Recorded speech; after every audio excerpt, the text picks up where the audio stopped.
My name is Maggie Wally, and I'm a former member of the board of the Heritage London Foundation. The Elsie Perrin Williams Estate is a historic estate originally named Windermere. It was a sweeping 67 acres, which was once a farm for the Glass family, who built a large Victorian house here in 1870.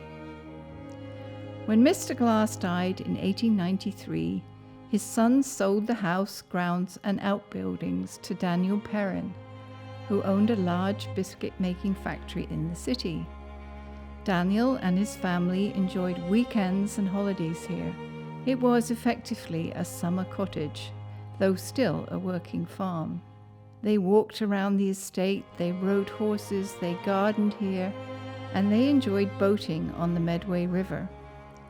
Elsie grew up relishing this simple rural life in the family's country retreat. And this is where, surrounded by stock and pets, she developed her lifelong love of animals, particularly horses and dogs. Today, you can see how important they were to her with the dogs' gravestones, which are sited near the family burial memorial, where Elsie and her husband were later buried. Elsie was also an artistic person. She designed this gatehouse for her family's estate when she was still a teenager.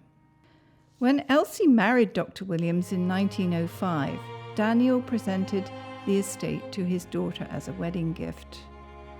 Once again, we see the results of Elsie's interest in architecture, as by 1917, the couple were building this house as a replacement for the Victorian mansion.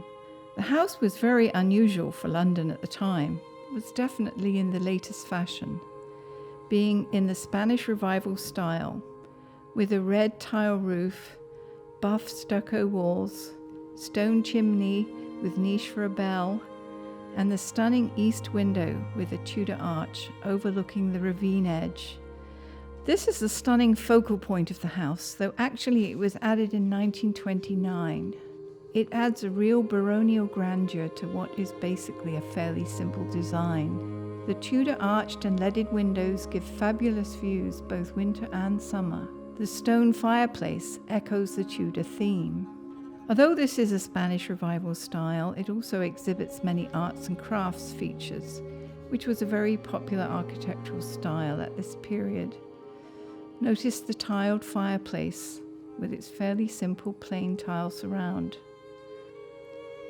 In the library, this was once the main sitting room, and although most artifacts and furniture from Elsie's and Hadley's time have been removed, we can see how this became the library. Before the First World War, they travelled to Italy, France, and quite extensively in the US, visiting many golf courses en route and getting inspiration for their house design. We can see more examples of the arts and crafts style here in the upper hall. The built-in cupboards are a distinctive feature of that style. But it would not be Spanish Revival without the wrought iron balconies. And of course the windows are all in period. In Elsie's bedroom, Elsie had the latest convenience, an adjoining bathroom and dressing room with built-in closets. The servants' quarters. It was a fact of early 20th century life that wealthier citizens kept servants. Those who worked in the house would live in the house, and with a separate stair down to the kitchen, so as not to be seen by guests. The kitchen has changed considerably since Elsie's day, as it now caters for large events, but there was a small eating area here near the window. Today, the Elsie Perrin Williams Estate is known as London's most romantic spot, a very popular venue for weddings, parties, barbecues, and other celebrations. The grounds provide a superb backdrop, and the gardens are fabulous.